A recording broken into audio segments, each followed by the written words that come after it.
Oh, check. Working. Hi, Suzanne. We Hi. hear you.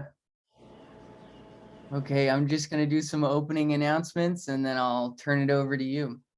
Thank you. Welcome, friends. It's another Sunday town hall. Thank you so much for making space to join us today and being here with us. We have our lovely Suzanne who's going to be teaching today in just a moment. But before we get to that, let's take a look at some upcoming programs. So we have Lama and his masterclass that's running September through April. This one's about Dharma dances. They're 8 individual classes, 2 hours each, once a month. And it's a really awesome way to sit down and get a focused teaching on a particular topic that Lama is really excited to teach and that he's got great mastery over. So please consider joining us for that. Remember, membership has its privileges. So if you're a member, there's a discount, as well as, I believe, a discount for signing up for the whole course as a package deal. And we also have an upcoming retreat.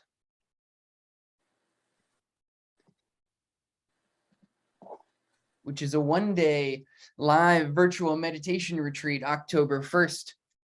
And it's on new beginnings, cultivating resilience, calm, and compassion in action, the Bodhisattva way. Really great way to take a deep dive over the course of a day and steep ourselves in the practice with Lama's guidance.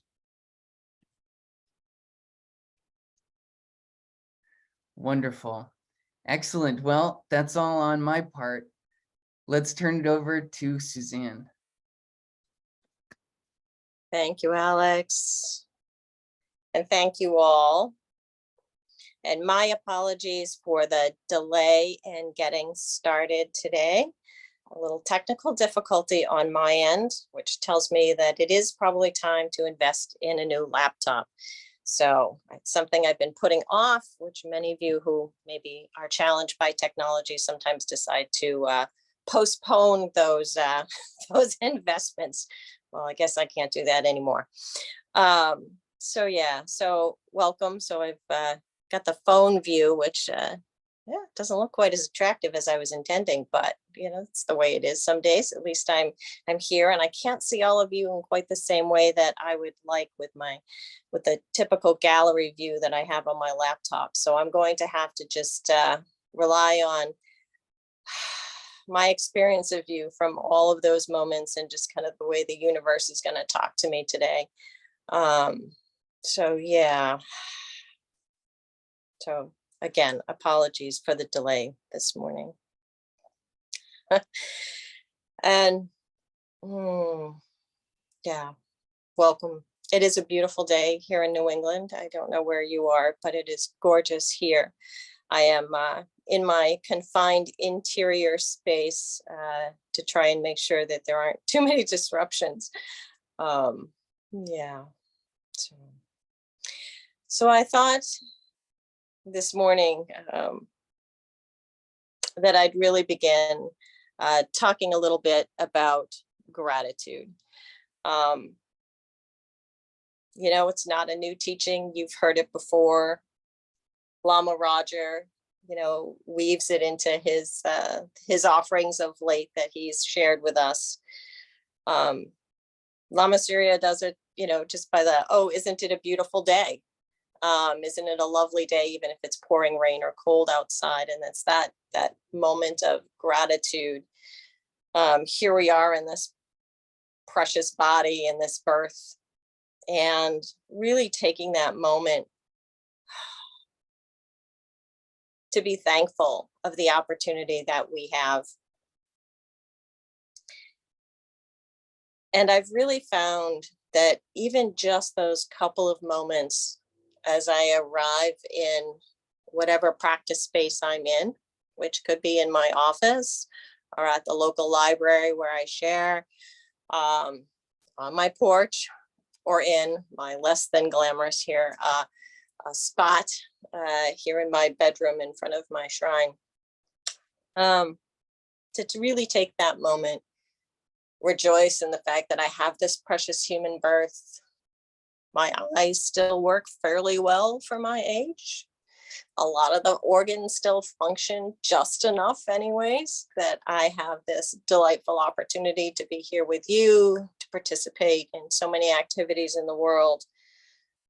Often I'm on my deck. For those of you who kind of notice my background at all, sometimes when I'm on the meditation town halls, I live in a very lovely little setting, and I often have birds, all kinds of critters in the background, which is quite joyous. And I take that moment to really take in nature and all the offerings that it gives me. So taking that moment to really be grateful and take that moment now. I invite you, for all the parts of the body that are working. We tend to focus on the parts that aren't working very well. So this is the moment to kind of take those couple of seconds at least and say, oh, my feet carried me here. I can hear, or I can see words on a screen.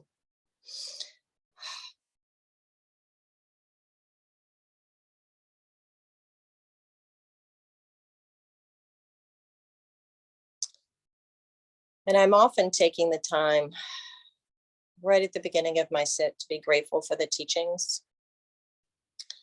So, with much gratitude to Lama Surya, who has introduced me to the teachings of Longchenpa, oftentimes I'll just sit for a moment and really be grateful for all of the teachings that have come through the lineage over time.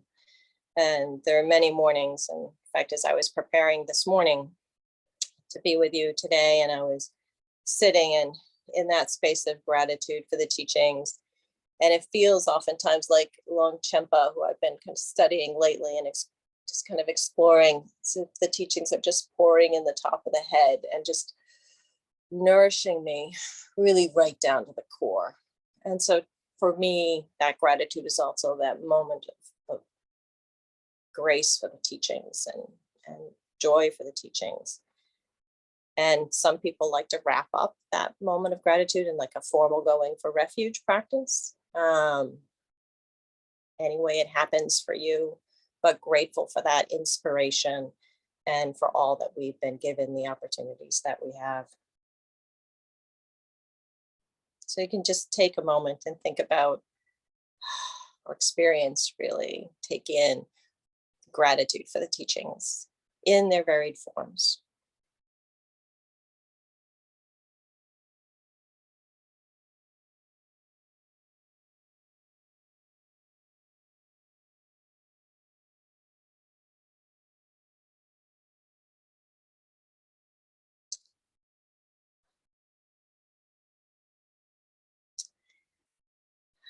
The other moment of or aspect of gratitude that I try and really make space for, and I think is appropriate now, given that, for the last several weeks, we've had some of Lama Surya's senior students and friends come and kind of hold this Sunday meditation town hall space for us so that Lama could have a bit of a respite and focus his energies and attentions elsewhere.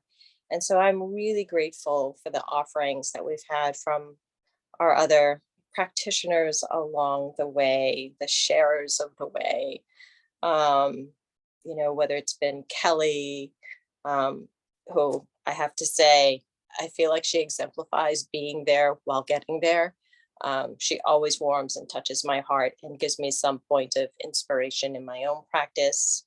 Or Pete, who just brings me such joy in my heart in the way he expresses his devotion through music. And lovely Timo, who was just here 2 weeks ago, who it feels like a bucket of love to me and has this most profound understanding and way of being in the world. With understanding that when we are in that beautiful space of that unboundless awareness, that compassion is right there because it can't help but be there. There are all these lovely practices for generating compassion and lovely kindness and equanimity. And And yet when we're really there, it's just awareness is there and compassion is there with it because it can't not be. And he's such a beautiful expression of that. And so I love the offerings that Timo has given us. And then, of course, we have Elizabeth and Jonathan, who are like the yin and yang in their ways of moving through the world. And the reason why I like to bring all of these other beings really into my sense of gratitude um, for the teachers and the teachings is because when I'm with other sort of colleagues, if you will, the way, the people who are on the path with me, what that shows me is they have a different vocabulary. They have a life that might look more like my own. And so I find that very inspirational. And I hope for you, as you kind of look across what inspires you to practice, is that you'll look to these other voices. And, it may be the voice of your spouse sometimes who kind of brings you some little bit of insight, or maybe it's a friend who's dropping this beautiful piece of poetry on you, or this new piece of music they've written. I think that inspiration comes from everywhere. And it really is sort of that connecting with the divine and the Buddha, if you will, in all of us. And really those moments pop out in all kinds of forms and ways and through all types of expression. And finding the time to really say, oh, that is a moment of inspiration for me in my own practice and delight and joy in it. And so I really would encourage you to kind of hold for a moment that gratitude for both the lineage as we get it from Longchenpa and Lama Surya, and then as we see it expressed in all its various forms. It's really a delight and such an opportunity for all of us. So just taking a moment and inviting you to kind of be in that space of gratitude for all of these voices that can really nourish us on our path.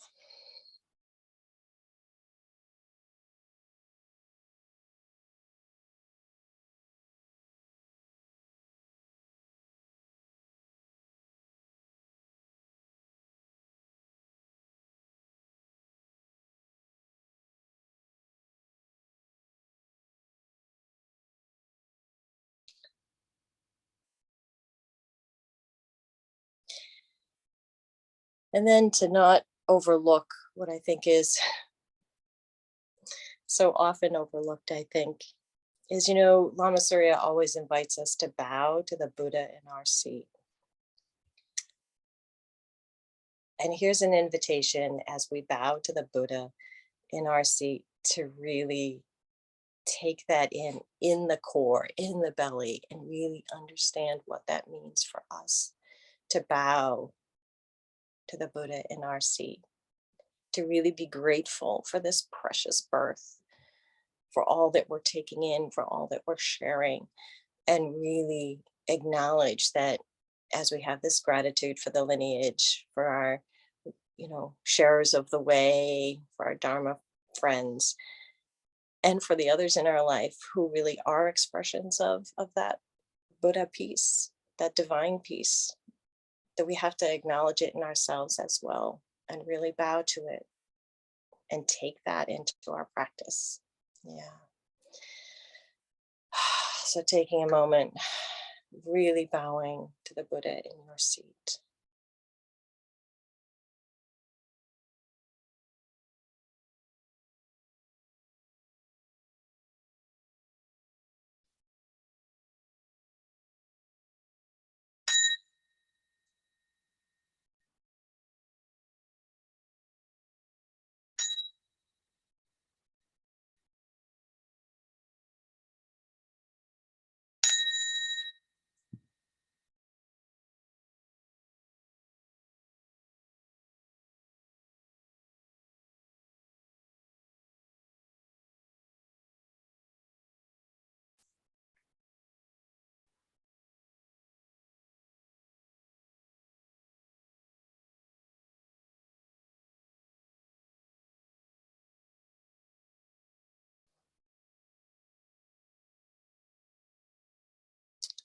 So Alex, it's a it isn't too much trouble, or Nathan, whoever's running the Zoom piece, if we could pull up the 7-line prayer.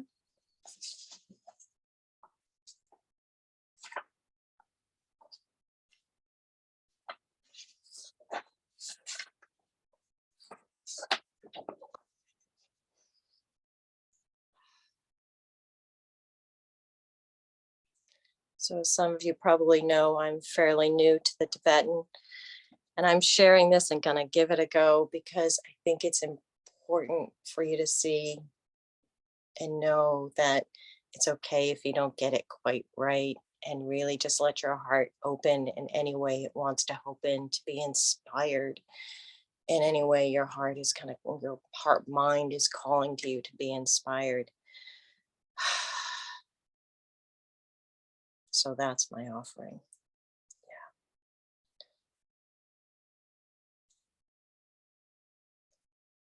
Om Ogyen Yojinu Jang Sam Pemage Sadong Pola Yatsen Chokji Nuk Trunye Pema Jungne She Sutra Kodu Kandro Mam Poko Keiki Jesu Druki Jinji Lap Cheshe Su So Guru Pema Siddhi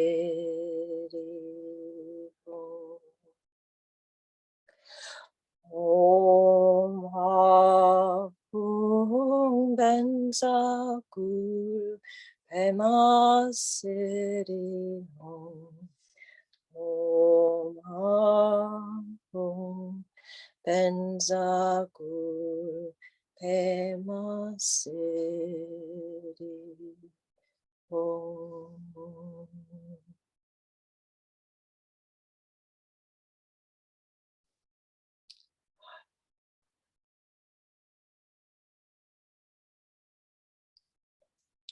So often I keep it that simple.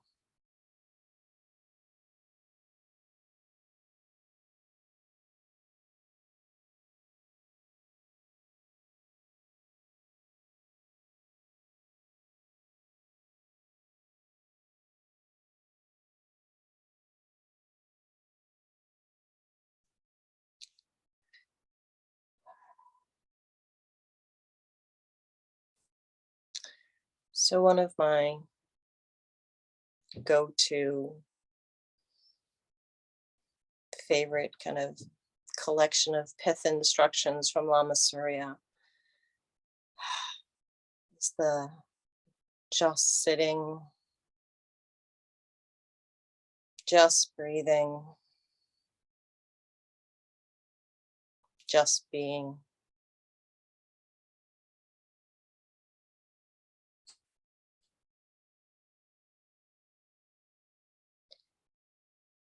And the reason I love those 3 instructions is that they can be as short and sweet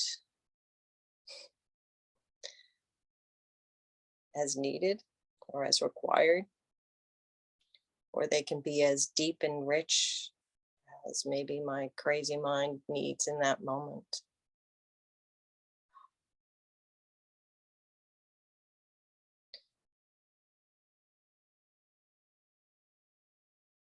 So on those days when it's a bit hard to arrive at my seat, if I'm meditating at lunchtime and the morning's been busy, really spending some time with that just sitting piece and allowing myself to really drop in and take in the full experience of the body, letting the weight drop into the cushion or the chair.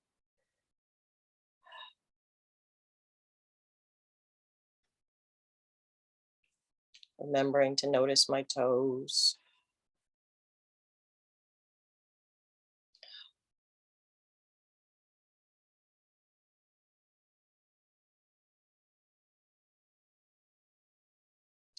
Allowing the spine to almost unwind as I bring my awareness from low back to mid back to upper back.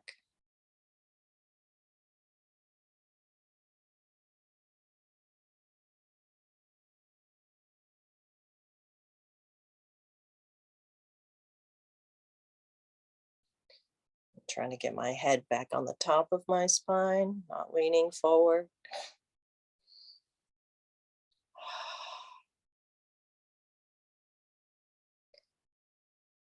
With that invitation to just relax in my body.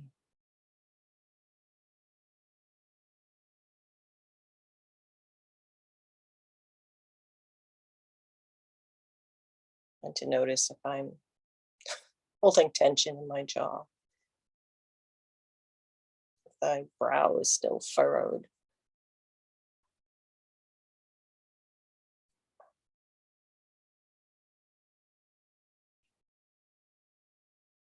So on days when it's helpful, I really just take in that first instruction of just sitting.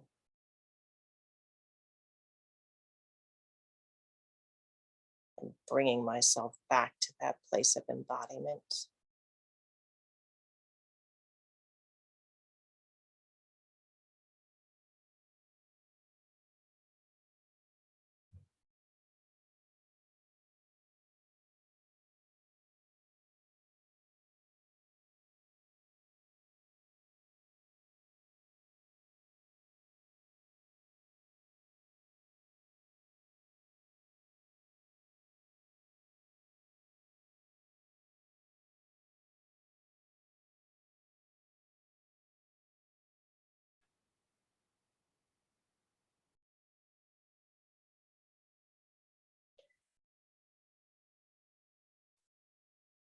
And that's so simple instruction of just breathing.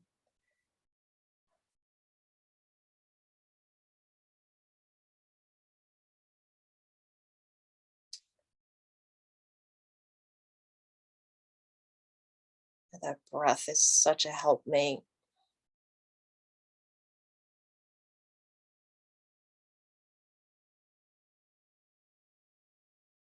That natural breath is with us all the time.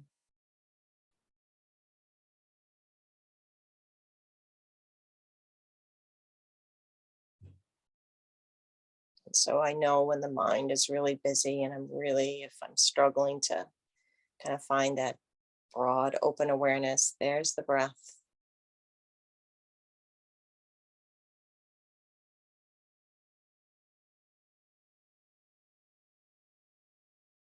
And often I'm letting that attention just shift, sink into the lower part of the body,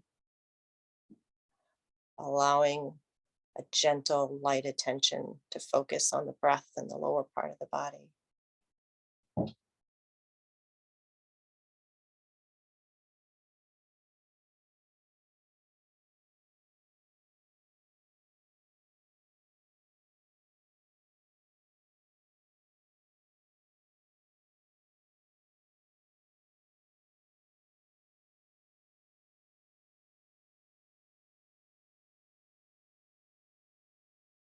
Again, that just becomes my helpmate.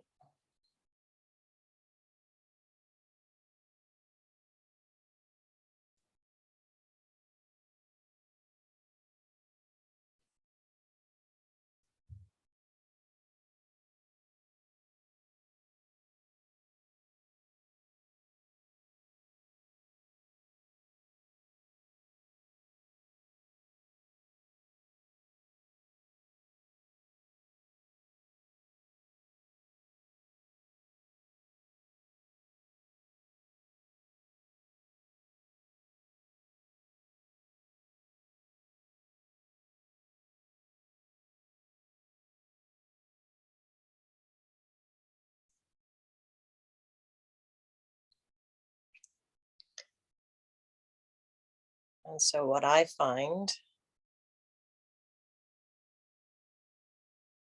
is that as I really arrive in the just sitting, letting the weight drop, letting the body relax,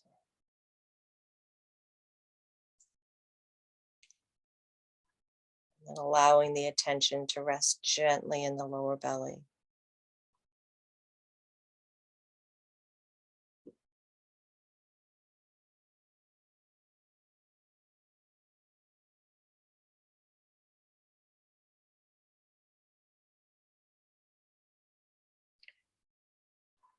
And it becomes so much easier to just step into, fall into, evolve into just being.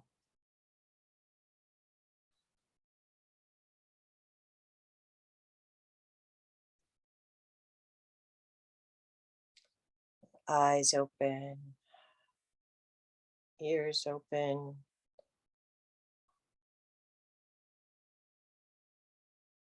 nose open,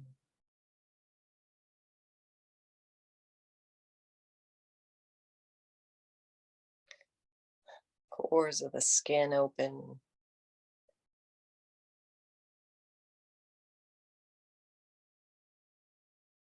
heart open.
And the beauty is, I can go back to those simple instructions as often as I need to.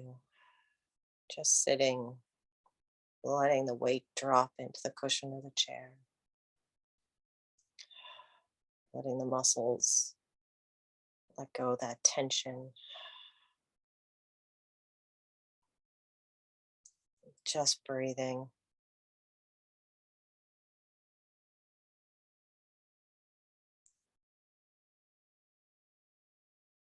using the breath as I need to be that helpmate or anchor point to the present.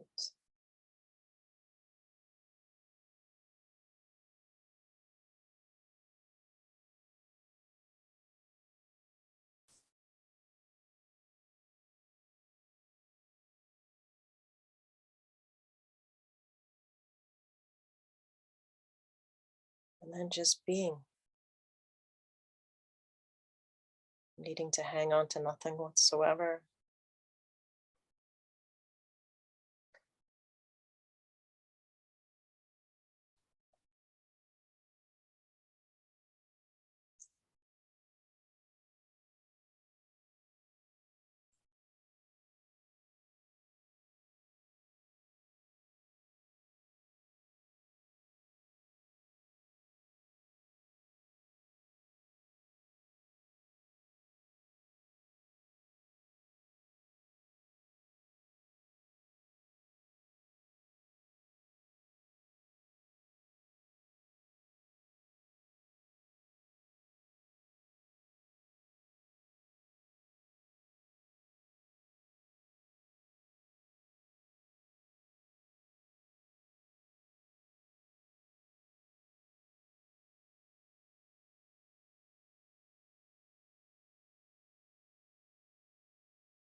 So when I'm practicing, probably one of the reasons why I love Lama Surya is I do have a sense of humor, which I employ often. And so as these thoughts are coming up, as they tend to do sometimes, oh, I really should buy a new laptop so I don't have these technical problems. This is where I get to employ one of Lama Surya's suggestions, which is just kind of flipping the mirror on who or what is having that thought, and just kind of laughing into that and relaxing into it and finding that, ah, I can come back to the moment.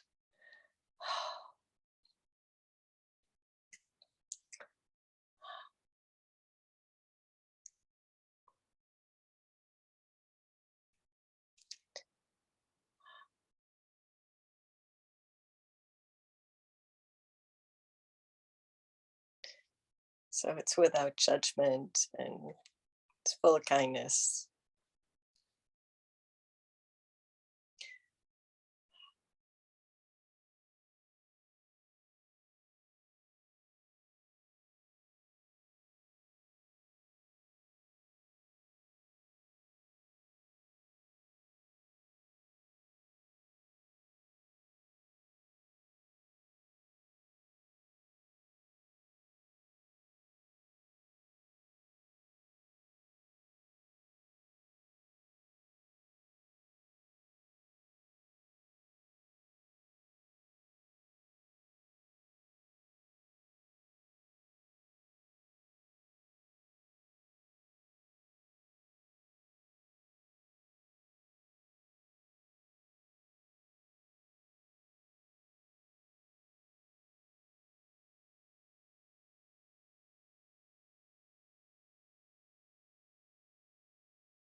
Another practice pointer that I found useful, and maybe you have too, is Lama Roger has sometimes said, count 1, 2, 3, and on the three, really sharpen that sense of attention.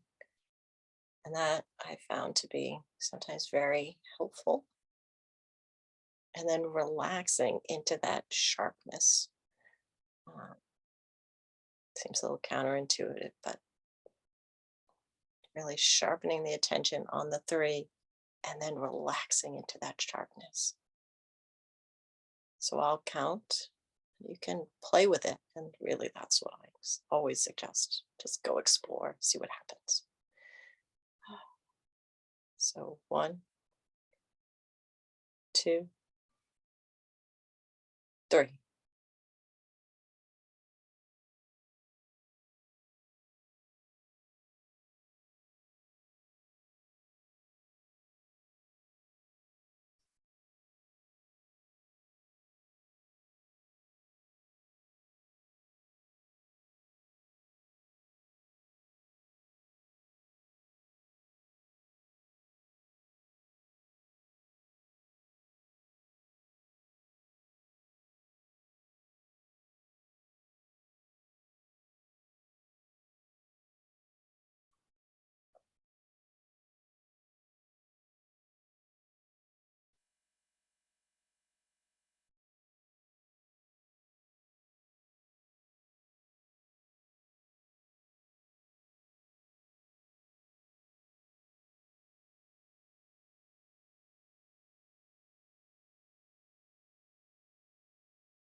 So I often find about 20 minutes or so into my formal sitting practice that I need to almost start again, just checking in with the whole of the body and those beautiful 3 instructions of just sitting,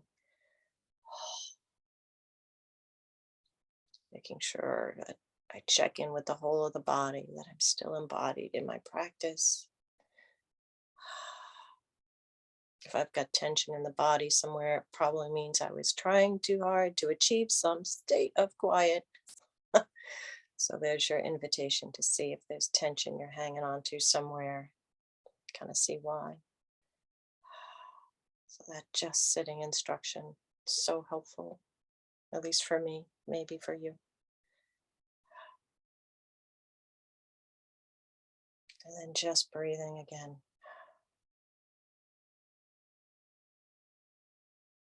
What a joy it is to have a breath. Yeah. Using that as my helpmate as often as I need.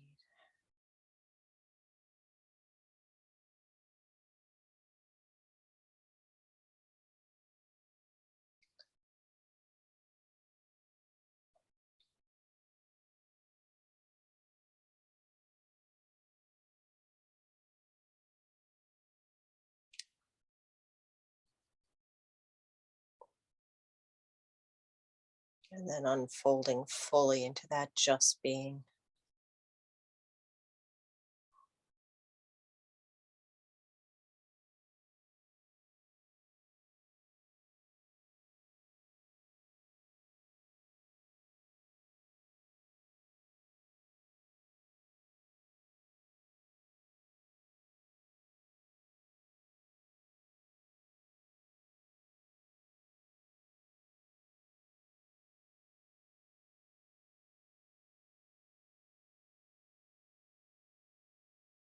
Leaving it as it is.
So I'm going to ring the bell to kind of bring our formal practice to a close. And then we'll dedicate our merits. But I want to invite you to really kind of watch what happens in your body, in your mind, in your heart when I ring the bell. So watch that space right after the bell.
So, what I love about watching that space after the bell has rung is it really kind of tells me where I'm still striving or hanging on to something.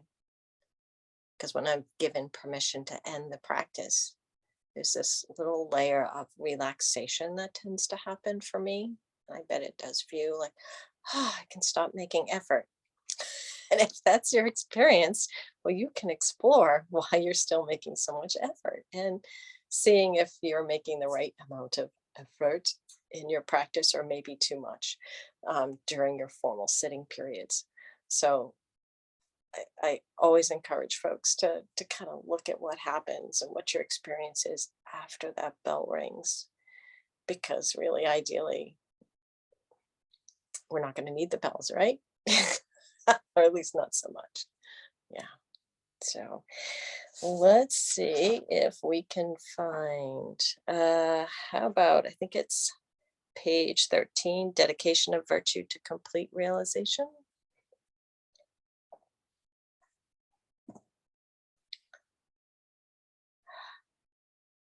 And it's a good thing I have a hard copy since I could not read the small copy on my phone, given the death of my laptop. Okay, then.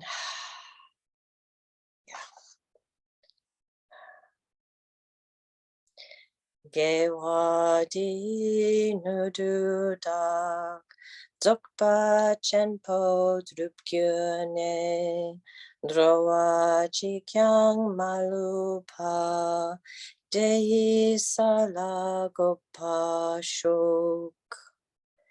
Through this virtue, may we swiftly realize and fully embody the natural great perfection, and thereby bring all without exception to its complete realization. And I guess we'll try the bodhicitta dedication. We'll see how that goes. Jangchub Semchok Rinpoche Make Panam Ke Guashik Ke Panempa Mepa Yang Gongne Gondu Pelwa Shuk. May the pure, brilliant sun of bodhicitta dawn in each and every heart and mind, dispelling the darkness of suffering and confusion unstoppably until all are illumined and awakened.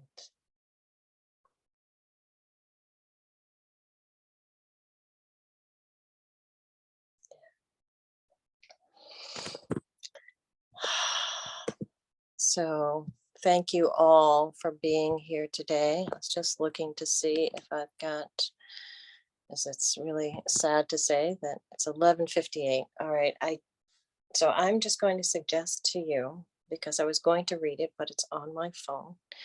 There's a lovely poem by Mary Oliver called Messenger. And it arrived, shall we say, in my life this morning. And it touches on gratitude. And so I'd encourage you to feel free. You can easily Google it and look it up. And if I weren't afraid of knocking myself off this Zoom, I would read it to you. But I'm going to, yeah, rest in the conditions that I have in the moment. So there is my parting gift for you, which is really go look up that poem, read it out loud if you can to yourself. It's about gratitude and the beautiful space around us. Yeah, and the preciousness of our human birth. Mm, yeah. So thank you all for being here today. Really lovely. And thank you for bearing with my delay this morning. So lovely. Thank you so much, Suzanne. My friends, I got a direct message from a friend of ours here in the Sangha. Then I just wanted to share. She said, or they said, thank you for today's teaching and for all the efforts every day, week, month, year, from all of you, as well as the help and guidance you give us along our paths. And I thought that was so beautiful and goes so wonderfully with Suzanne's talk on gratitude and integrating that into our personal practice. Thank you for sharing that with us, Suzanne. And thank you to all the teachers that have come before and the staff and volunteers that make this possible. And of course, to our beautiful Lama, who is going to be back next week. So tune in to see Lama Surya rejoin us. My friends, I have put in the chat the link at dzogchen.org for our programs if you want to sign up for that one-day retreat or for masterclass that I posted ads in the beginning for. Remember, you may also sign up as a member. Membership has its privileges. And please, if you can, donate to keep our Dzogchen Foundation going along, passing that message of transmission or mission of transmission. Thank you so much, friends. I'll see you next Sunday. Bye.